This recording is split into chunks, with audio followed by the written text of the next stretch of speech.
Hi everyone, my name's Robert Davidson and you're about to hear the wonderful Sonya Lifschitz play my composition and video, Stalin's Piano.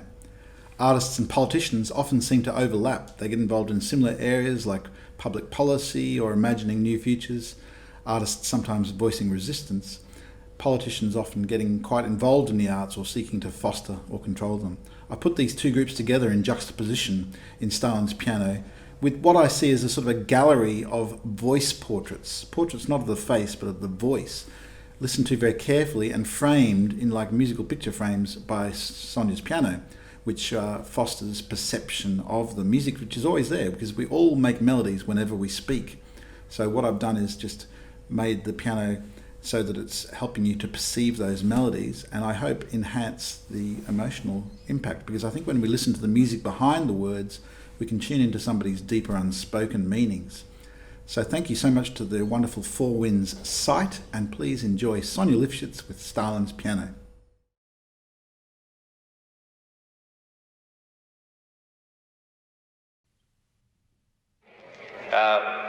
Mr. Breck, is it true that you have written a number of very revolutionary poems, plays, and other writings? I have written a number of poems and songs and plays in the fight against Hitler, and of course they can be considered therefore as revolutionary, because I, of course, was for the overthrow of that government. But Mr. Griffith, we're not interested in any works that he might have written calling for the overthrow of Germany or the government there. Well, from an examination of the works which Mr. Breck has written, particularly in collaboration with Mr. Hans Eisler, he seems to be a person of international importance to the communist revolutionary movement. I would like to ask Mr. Breck whether or not he wrote a poem, a song rather, entitled Forward, We've Not Forgotten. Forward, we what? Forward, we've not forgotten. Forward, we've not forgotten. Our union in hunger and pain, no matter what may threaten. Forward, not forgotten. We have a world to gain. We shall free the world of shadow. Every shop and every room, every road and every meadow, all the world will be our own. Did you write that, Mr. Breck? No, I wrote a German poem, but that is very different from this thing.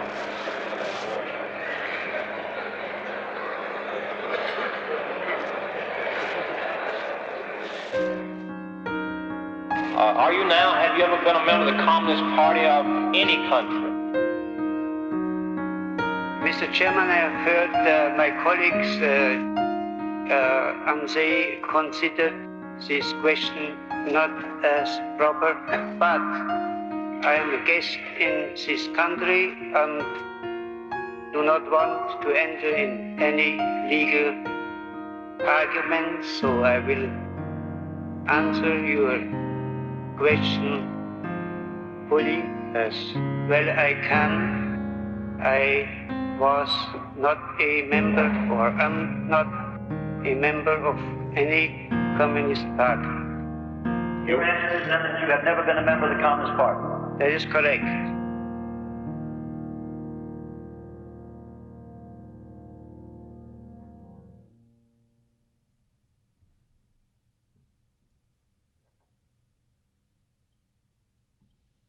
I would like specifically to know what you mean.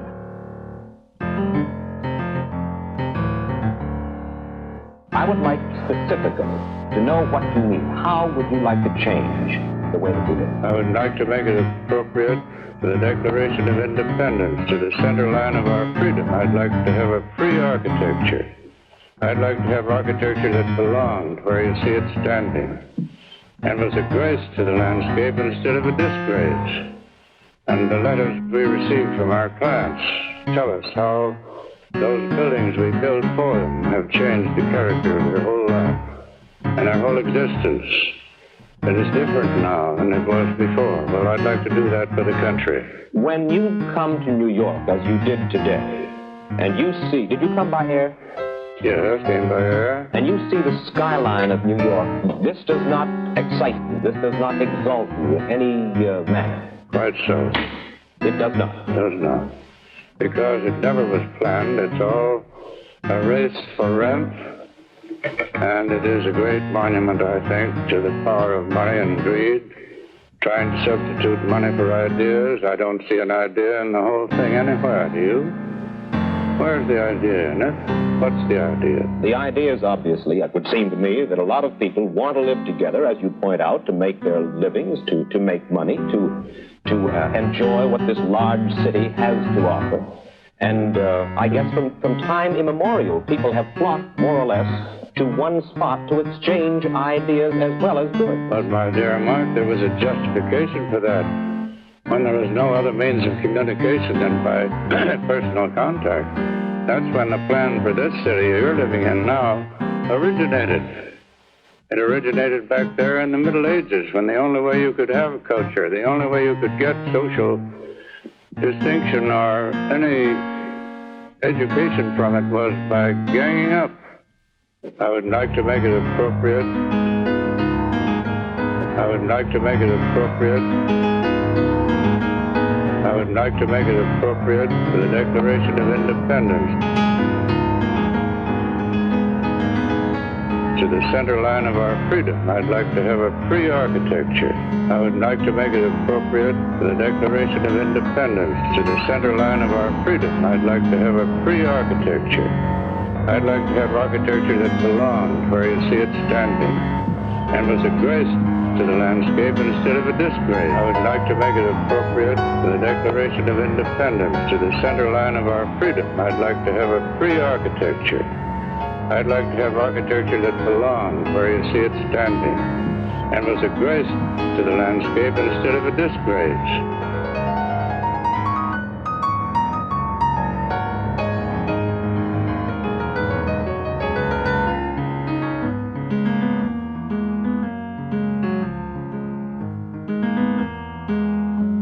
I'd like to have a free architecture. I'd like to have a free architecture. I'd like to have a free architecture. I'd like to have a free architecture. I'd like to have a free architecture. I'd like to have a free architecture.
Soviet Union, General, what about if the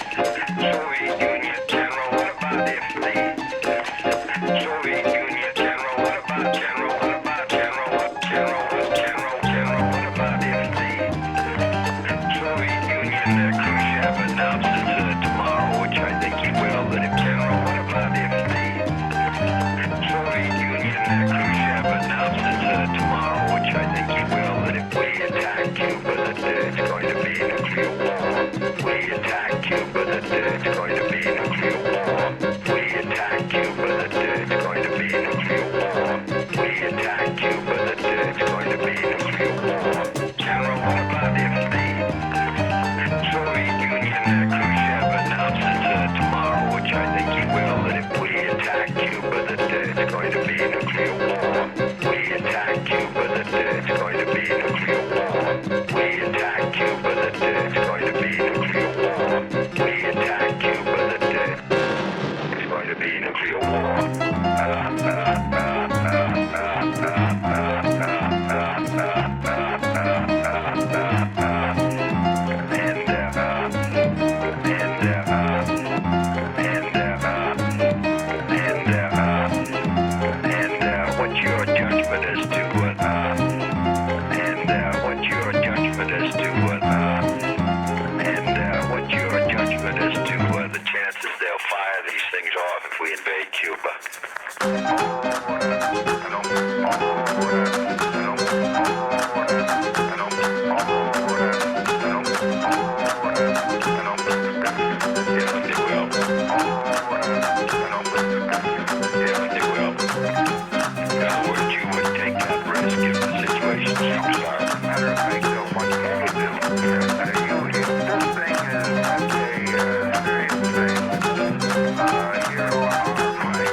Sweet spring is your time, is my time, is our time.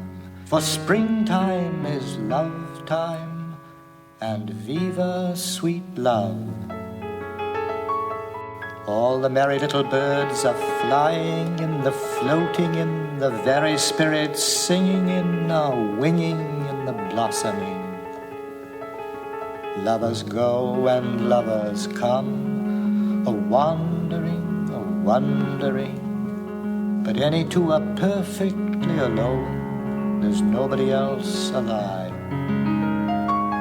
Such a sky and such a sun I never knew, and neither did you. And everybody never breathed quite so many kinds of yes.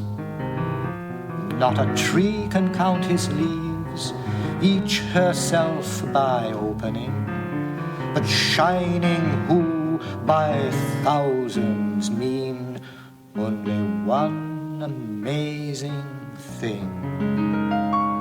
Secretly adoring, shyly, tiny winging, darting, floating, merry in the blossoming, always joyful selves are singing.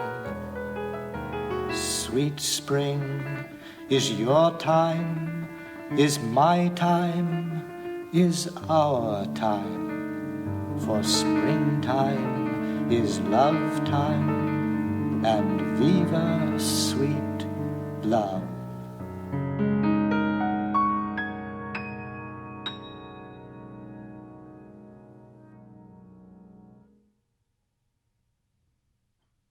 Leopold Stokowski and his symphony orchestra gave us Percy Granger's Early One Morning, and now back to Percy Granger himself, our guest today on Favorites of the Famous. Mr. Granger, you've been called the one cheerful, sunny composer living.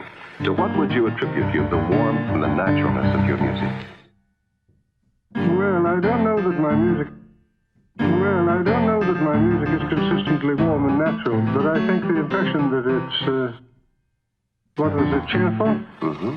It comes from people not knowing the most of my compositions, for I think I'm very morose, musically. You suppose they're misinterpreting you, like you said before? Well, they know one piece out of 20, and that one piece happens to be lively, and they like that, and they ignore the other 19, as they generally do with most music. Well, you don't actually feel morose. You Yes, I do. You do? I enjoy it very much. You enjoy feeling sad? Well, I think that's wonderful. I mean, if you enjoy being sad, you should be Well, on... it isn't a question of whether I enjoy it too much only, but I think music is the art of agony. Music is the art of agony. Music is the art of agony. Music is the art of agony. Music is, after all, derived from screaming. It's not derived from laughing. Derived from screaming, now. Well, when you think most music originated in trying to placate hostile deities, Well, certainly. like the Chinese banging a gong in a storm, and screaming with fear, and screaming in supplication are not so very far removed, and music is, of course, the child of all that. Music is, after all, derived from screaming. Music is, after all, derived from screaming. It's not derived from laughing. Music is, after all, derived from screaming. It's not derived from laughing. Music is, after all, derived from screaming. Music is the art of agony. Music is the art of agony.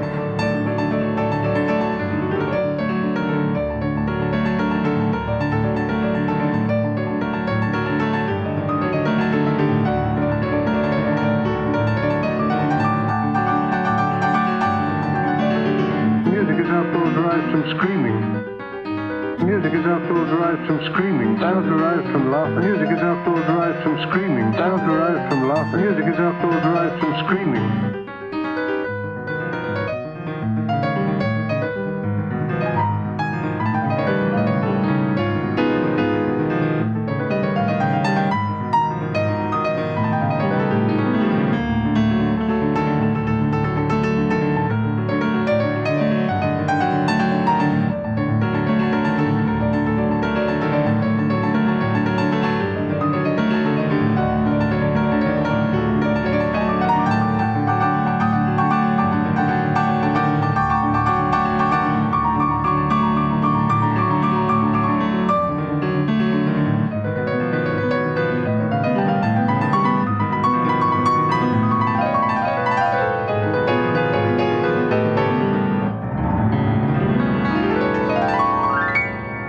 Music is, after all, derived from screaming.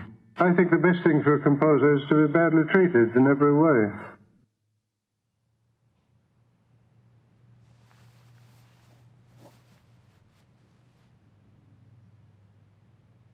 A composer to be badly treated in every way was Dmitri Shostakovich. During Stalin's purges, when disobedience often meant death or the Gulag, government decree dictated what was good art, acceptable art. Stalin attended Shostakovich's opera Lady Macbeth of the Mzhensk district on 26 January 1936 in Moscow. The next day, the state newspaper Pravda's editorial condemned Shostakovich's music as anti-Soviet ugliness. The ability of good music to enthrall the masses, it read, has been sacrificed on the altar of petty bourgeois formalism. This is playing at abstruseness, and such games can only finish badly. Shostakovich feared for his life. His opera was immediately withdrawn, and he never composed another.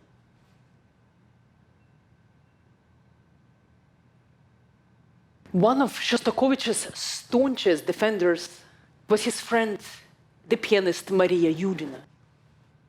Many of her friends lost to the Gulag labor camps, or worse. Yudina was defiant to the core, wearing her cross very visibly, championing the most adventurous blacklisted works, and reading banned poets like Boris Pasternak and Nikolai Zabolotsky in her concerts. But she was Stalin's favorite pianist.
In his final years, Stalin didn't let anyone to see him for days at a time. He listened to the radio a lot. Once, he called the radio committee, asking if they had a record of Mozart's Piano Concerto No. 23, heard on the radio the night before, played by Yudina. He added. Of course, they told him. Actually, there was no record. The concert had been live, but they were too afraid to say no to Stalin. После взятия власти нашей партии в 1917 году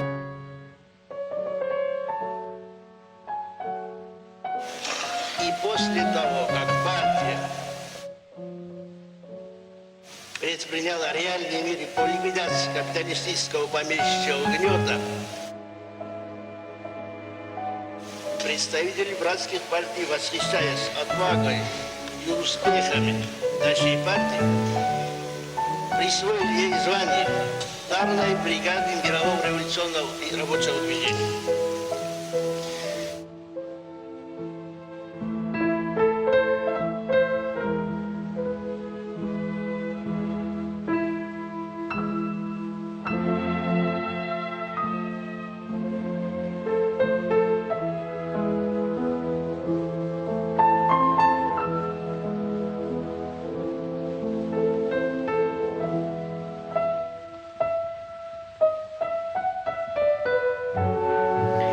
Stalin demanded that they send the record to his dacha. The committee panicked, but they had to do something. They called in Yudina and an orchestra and recorded that night. Everyone was shaking with fright, except for Yudina, naturally.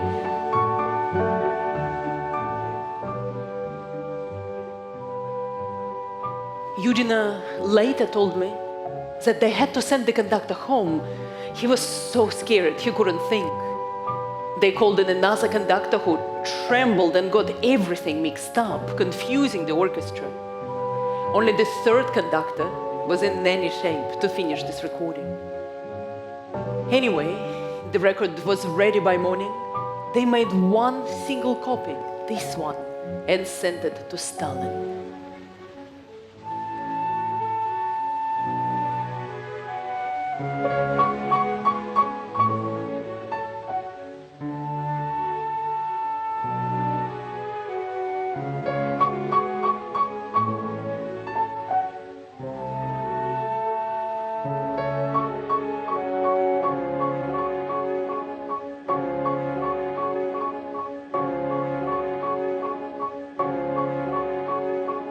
They say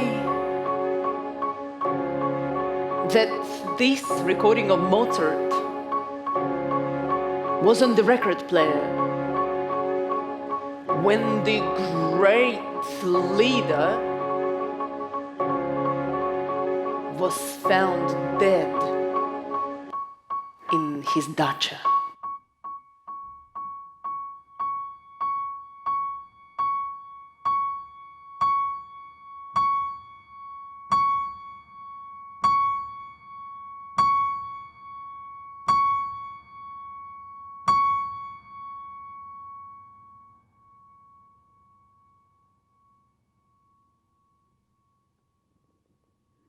This was the last thing he had listened to.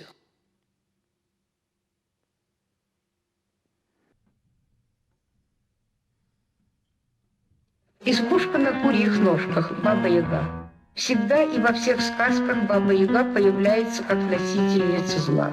И если не всегда преследуемые ею люди или добрые духи погибают, то есть если им удается выйти из ее ужасающих цепких преследований, так или иначе Баба-Яга неуклонно все путает, всему мешает, всему вредит, и не приведи Господь повстречаться с ней. Избушка на курьих ножках, Баба-Яга.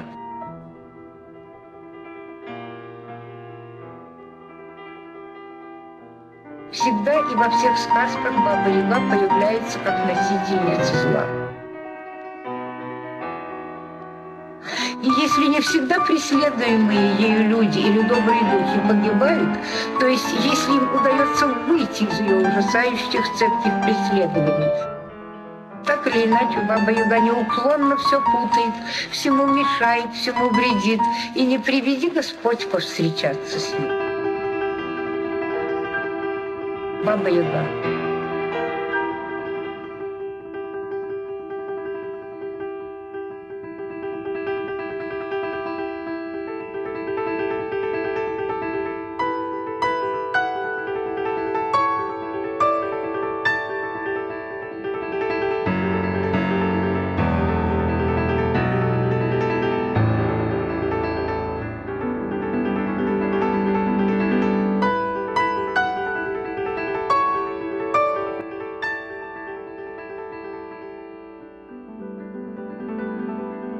Благодарю вас, Иосиф Виссарионович, за вашу поддержку.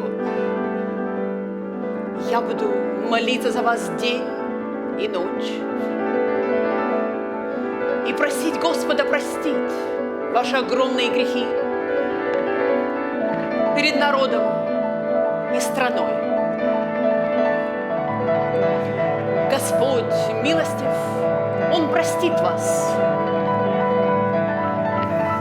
Деньги я дала в церковь, прихожанкой которой являюсь.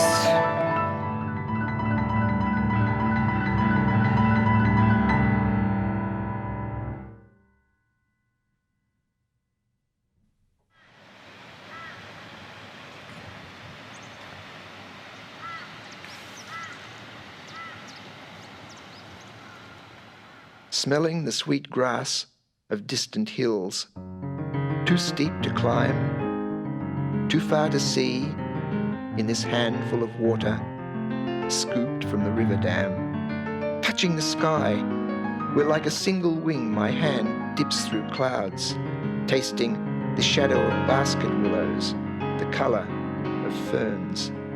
A perch, spoon-coloured, climbs where the moon sank, trailing bubbles of white, and school kids on picnics swing from a rope, head over sunlit hills like angels.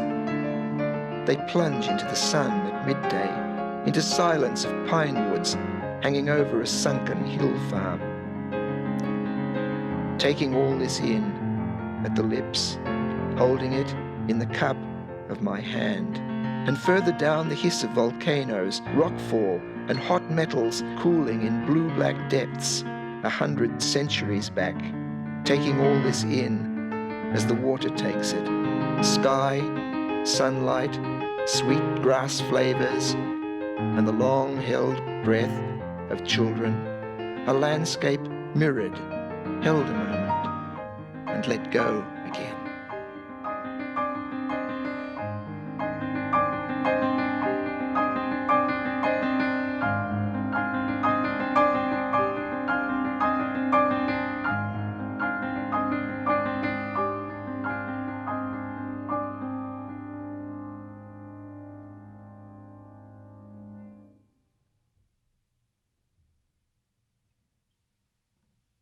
Die Masse ist an sich Rohstoff. Sie zu gestalten und aus ihr jene Kräfte herauszuholen, die Systeme stürzen und neue Welten aufbauen, wird die erste und vornehmste Aufgabe jeder staatsmännischen Begabung sein. Auch der wahre Politiker ist im letzten Sinne des Wortes ein Künstler. Auch der wahre Politiker ist im letzten Sinne des Wortes ein Künstler. So wie der Bildhauer den rohen Marmor abzirkelt, behaut und meißelt, so formt der Staatsmann aus dem rohen Stoff Masse ein Volk. Gibt ihm ein inneres Gerippe und ein haltendes Gefüge und bläst ihm dann jenen schöpferischen Odem ein, der das Volk zur Kulturnation emporwachsen lässt. Auch der wahre Politiker ist im letzten Sinne des Wortes ein Künstler. Auch der wahre Politiker ist im letzten Sinne des Wortes ein Künstler. Auch der wahre Politiker ist im letzten Sinne des Wortes ein Künstler. Wir Nationalsozialisten sind keine Handwerker der Politik. Wir sehen in den Tagesfragen und Tagesnöten zwar einen Teil der uns obliegenden Sorgen, aber darüber steht doch ein Wille und darunter liegt eine Idee, die Tagesfragen und Tagesnöten erst den echten Sinn und auch die einzige Lösungsmöglichkeit geben.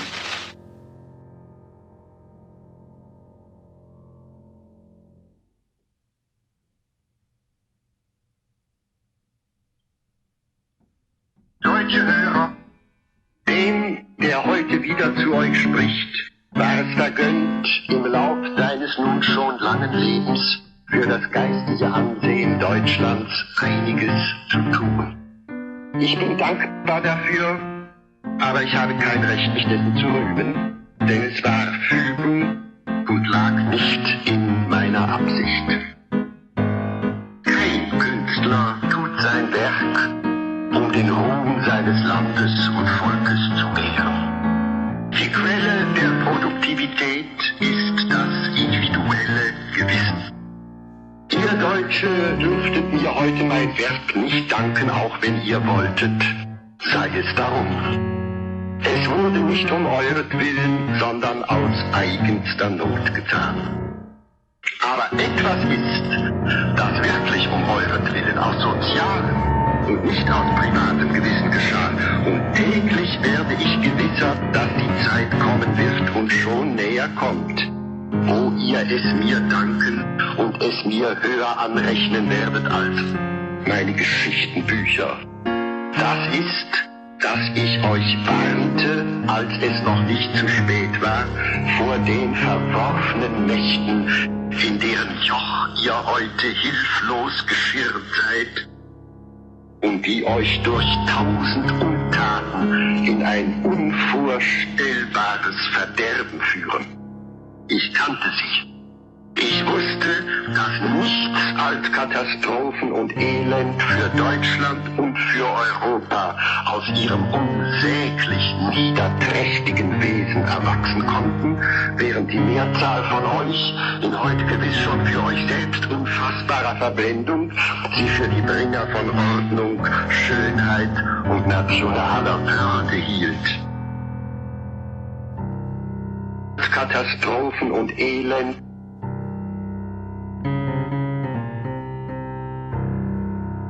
Katastrophen und Elend. Kann ein Volk, eine Jugend tiefer sinken?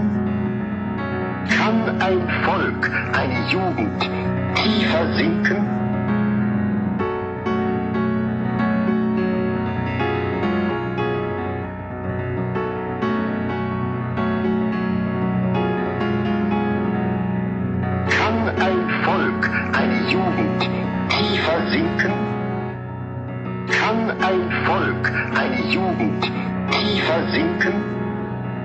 Die Hölle Deutsche kam über euch, als diese Führer über euch kamen. Zur Hölle mit ihnen und all ihren Spießgesellen. dann kann euch immer noch Rettung, kann euch Freiheit und Friede werden.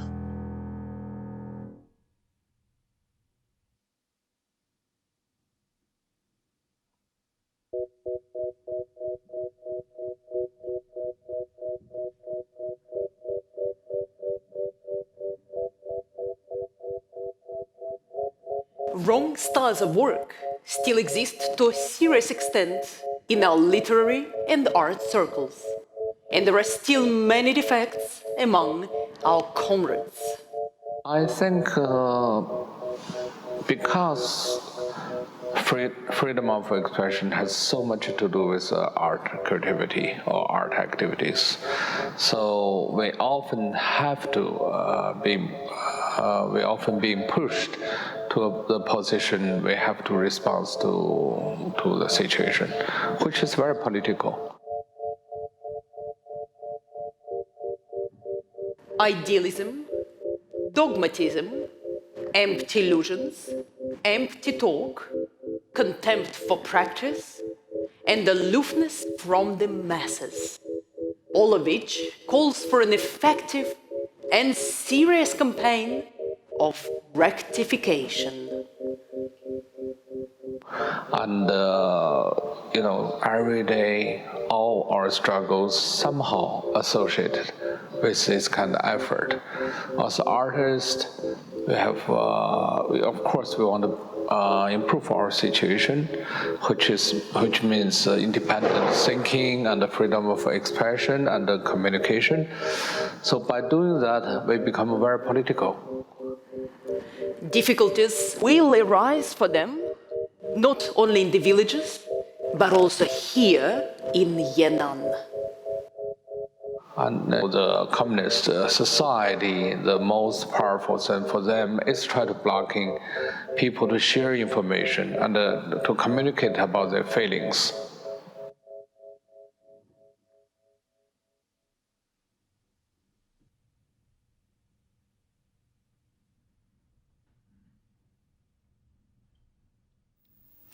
Well, I think what people want to travel outside themselves. Well, I think what people want to travel outside themselves. I think there's a need for vicarious experience that is not necessarily identical with the need for truth. There's a need for vicarious experience that is not necessarily identical with the need for truth. I think there's a need for fantasy. I think there is a longing to see taboos broken, violated. There is well, the imagination runs riot. And I think that kind of storytelling is very important. I must say it does appeal more to me. I always feel when I'm writing stories that well, I'm inventing, and I might use something from my own life or the life of someone I know. But I feel as if I'm lending that to something that is basically invented and that therefore basically fantastic. And I think of fiction, but again, I'm just speaking for myself and thinking of examples of fiction that I like very much. I think of fiction as a kind of speculativeness, a kind of fantasy. I'm interested in moral fantasies, moral science fiction even. And this could have the form of some kind of history or actually be placed in the past as well as in the future or in the present. Ours is a time in which every intellectual or artistic or moral event is absorbed by a predatory embrace of consciousness, historicizing. Any statement or act can be assessed as a necessarily transient development or on a lower level, belittled as mere fashion. The human mind possesses now almost a second nature, a perspective on its own achievements that fatally undermines their value and their claim to truth. For over a century, This historicizing perspective has occupied the very heart of our ability to understand anything at all.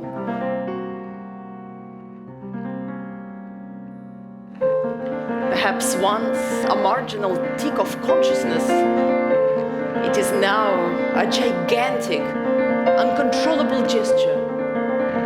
The gesture whereby man indefatigably patronizes himself.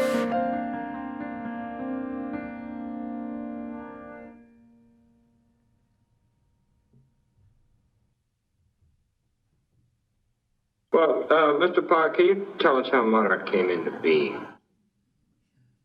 It didn't jump out of the blue. It's a part of a long tradition, beginning back with Cézanne, up through the Cubists, the post-Cubists, to the painting being done today. Well, it's definitely a product of evolution. Yes.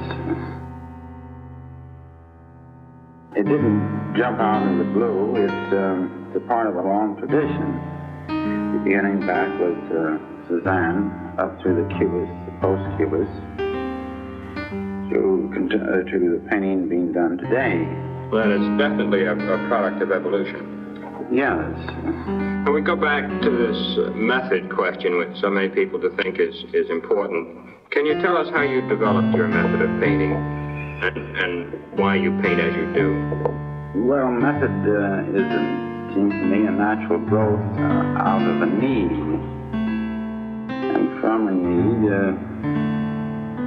the modern artist has found new ways of expressing the world about him. I happen to find ways that are different from the usual techniques of painting, which seems a little strange at the moment, but I don't think there's anything very different about it. Modern artist, it seems to me, is working and expressing an inner world. Modern artist, it seems to me, is working and expressing an inner world. In other words, expressing the energy, the emotion, and other inner forces. Would it be possible to say that the classical artist expressed his world by representing the objects, whereas the modern artist expresses his world by representing the effect the objects have upon him? Yes, the modern artist is working with space and time and expressing his feelings rather than illustrating. It didn't jump out of the blue. It didn't jump out of the blue. It didn't jump out of the blue. It didn't jump out of the blue. Out of the blue. Blue poles. Blue poles. The purchase was confirmed in the Sun Herald and the Sunday Telegraph on the 23rd of September, 73. The next day, the Sun ran the story under the heading, 1.3 million for dribs and drabs. 1.3 million for dribs and drabs. 1.3 million for dribs and drabs. Barefoot drunks painted our 1 million masterpiece.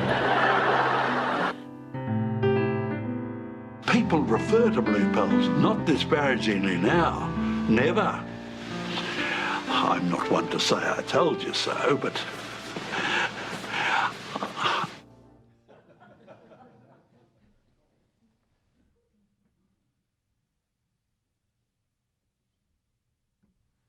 Mr. Trump, one of the things people love about you is you speak your mind and you don't use a politician's filter. However, that is not without its downsides, in particular when it comes to women. You've called women you don't like fat pigs, dogs, slobs, and disgusting animals. Your Twitter account... Only Rosie O'Donnell. No, it wasn't. Your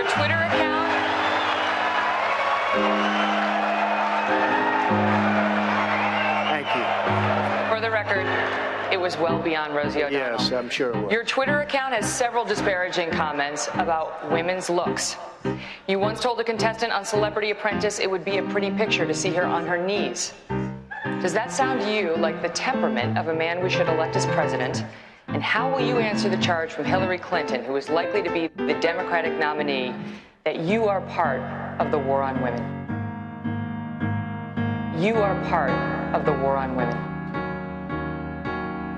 You are part of the war on women. You are part of the war on women. You are part of the war on women. You are part of the war on women.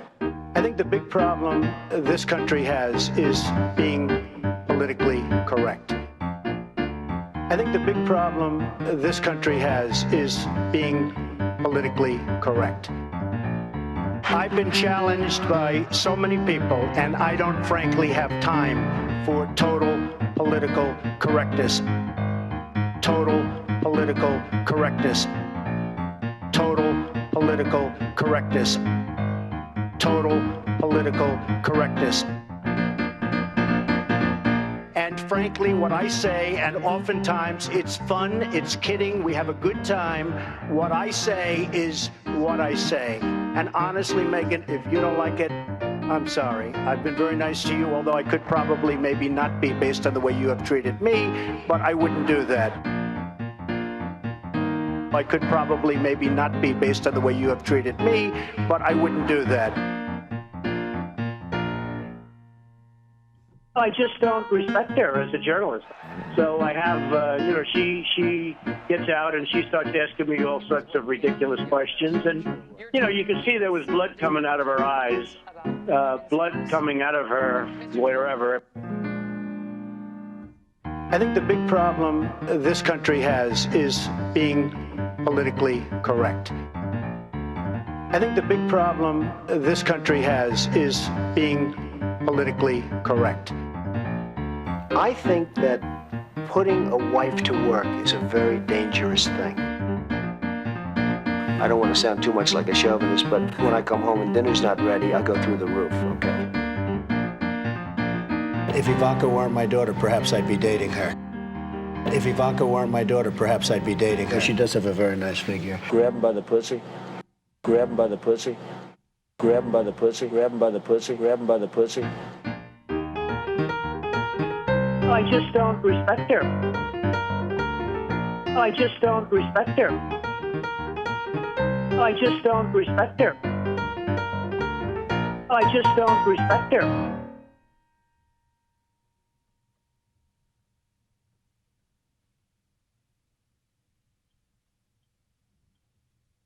The question is that the motion be agreed to. I call the Prime Minister. Thank you very much, Deputy Speaker, and I rise to oppose the motion moved by the Leader of the Opposition. And in so doing, I say to the Leader of the Opposition, I will not be lectured about sexism and misogyny by this man. I will not be lectured about sexism and misogyny by this man. I will not be lectured about sexism and misogyny by this man. I will not. And the government will not be lectured about sexism and misogyny by this man. Not now, not ever. The Leader of the Opposition says that people who hold sexist views and who are misogynists are not appropriate for high office. Well, I hope the Leader of the Opposition has got a piece of paper and he is writing out his resignation. Because if he wants to know what misogyny looks like in modern Australia, he doesn't need a motion in the House of Representatives, he needs a mirror. That's what he needs.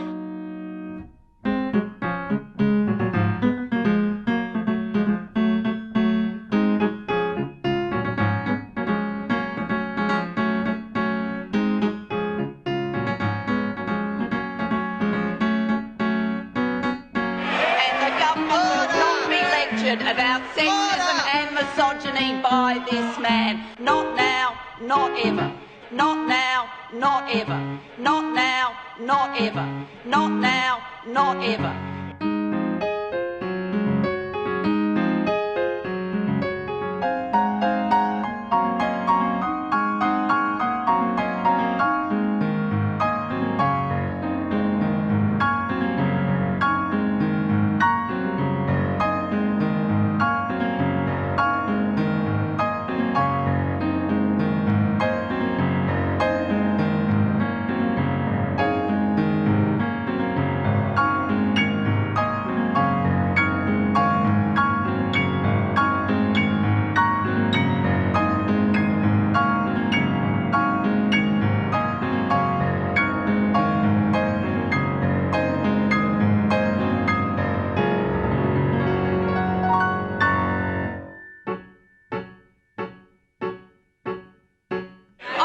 offended when the Leader of the Opposition went outside in the front of Parliament and stood next to a sign that said, "Ditch the witch." I was offended when the Leader of the Opposition stood next to a sign that described me as a man's bitch. I was offended by those things.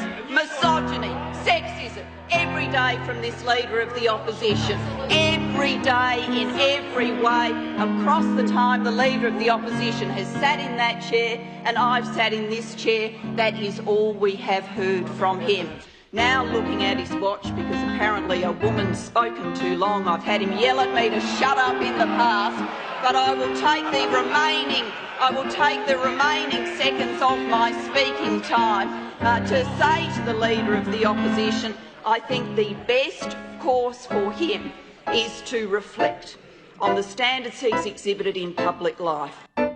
And the Leader of the Opposition should think seriously about the role of women in public life and in Australian society, because we are entitled to a better standard than this. Yeah.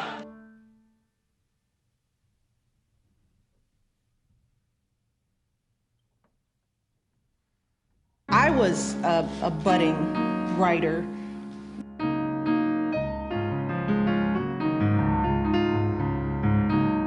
I was a budding writer, but when I was young, I was a passionate creative writer.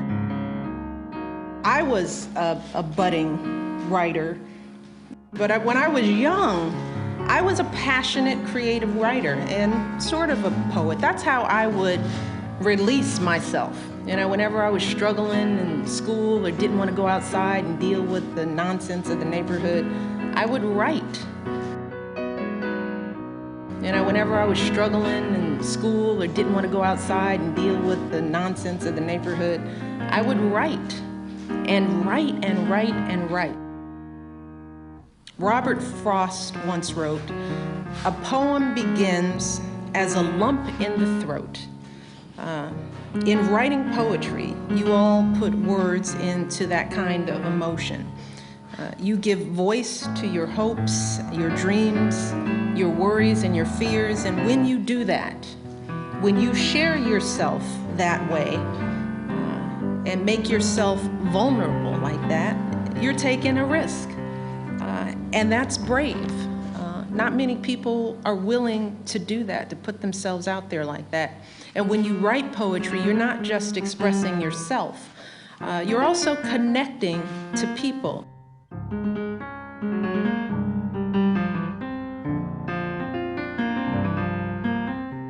And when you write poetry, you're not just expressing yourself, you're also connecting to people. And when you write poetry, you're not just expressing yourself, you're also connecting to people. And that's the key to everything we want to be and do as human beings, is our ability to connect to one another.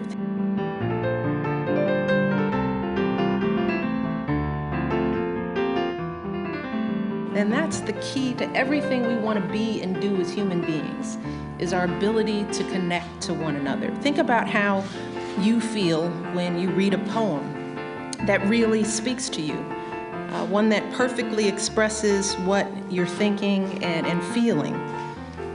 When you read that, you feel understood, right? I know I do. You feel less alone. I know I do. You realize despite all our differences, there are so many human experiences and emotions that we share.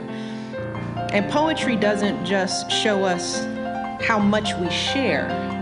It also exposes us to wonderful new ideas and experiences. It helps us see the world in an entirely different way.